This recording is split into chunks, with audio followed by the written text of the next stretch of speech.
All right.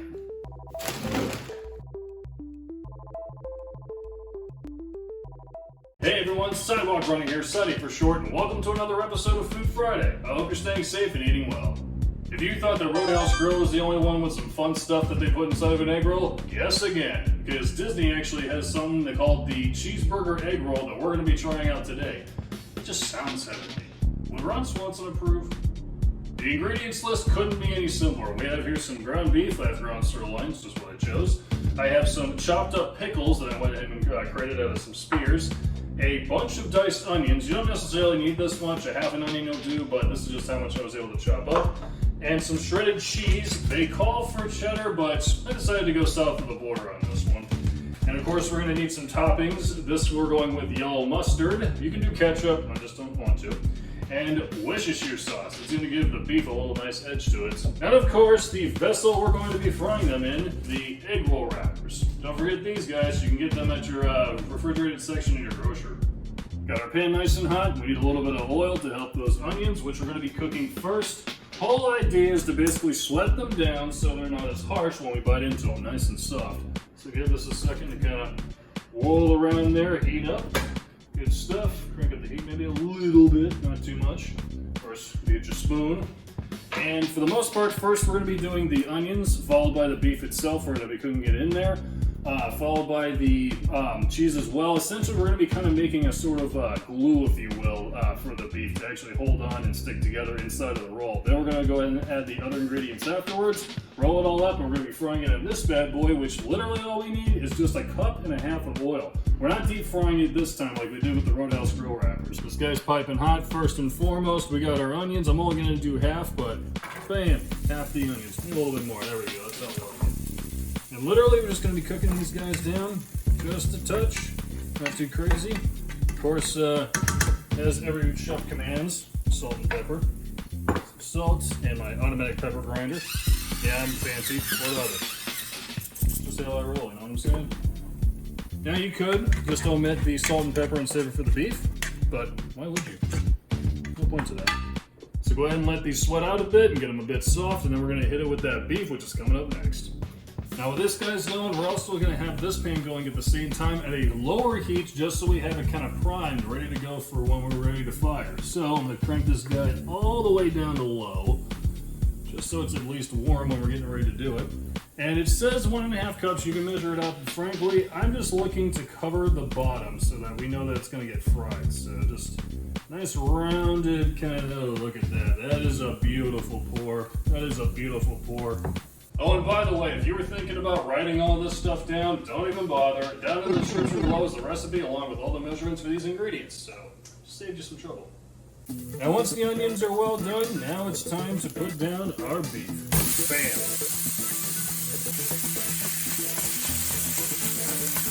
Push your shear just a little bit, just add a little. Good enough. And the end result should look something like this. So now that we have our onions and our beef married nicely together, it's time to move this up to the side for it to cool. But while it's cooling, we're going to add a little bit of the cheese I was talking about. And frankly, you can never go wrong with too much cheese. I say more cheese, dang it. There we go, that is sport. Alrighty, so while this guy is cooling to the side, we're going to give that a little time to kind of gel and melt together. We're going to go ahead and get our egg roll wraps ready to go. Now instead of egg wash this time, I'm just going to simply use water to seal the egg rolls. And we're going to go ahead and get that started now. We're going to go ahead and do it the same style as we did before. Oh, I took two. I want a single. The diamond shaped, of course, the points are going towards you guys and me, and of course that to the side. Idea is we're going to be filling it long ways. We're going to seal it up, kind of like a burrito, and then we're going to place it into our nicely hot oil over here, which is going to be maybe another minute or so before it's really up to temperature. And don't forget your paper-lined plate. We're going to be needing it to drain our fellow egg rolls once they're done. Our mixture's ready to go, so we're going to put it over here on the side. A smaller spoon, don't need the big kahuna, but I'll go ahead and keep it there anyway.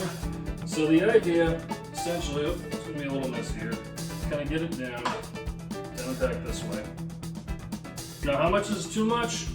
Who really knows? You just got to experiment and play with it.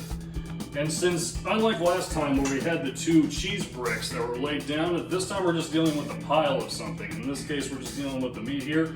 But wait a second, where's the pickles and the mustard?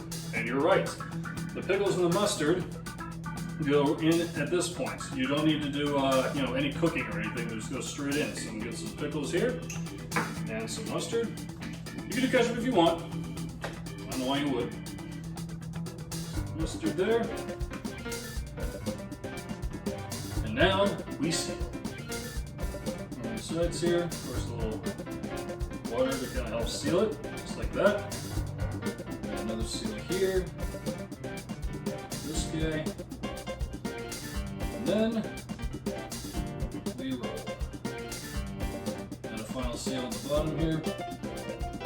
And there we have it, a little mini cheeseburger egg roll.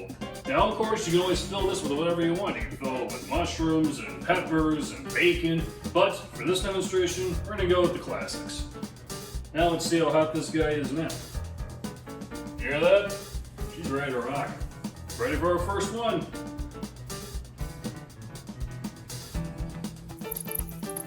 So it should be done a few minutes per side. Essentially, we're looking for golden brown here. Nothing too crazy, just keep an eye on it because there is a possibility that the oil might spill out from the inside, maybe even the cheese, and it could cause bubbling effects. Just gotta keep an eye on it.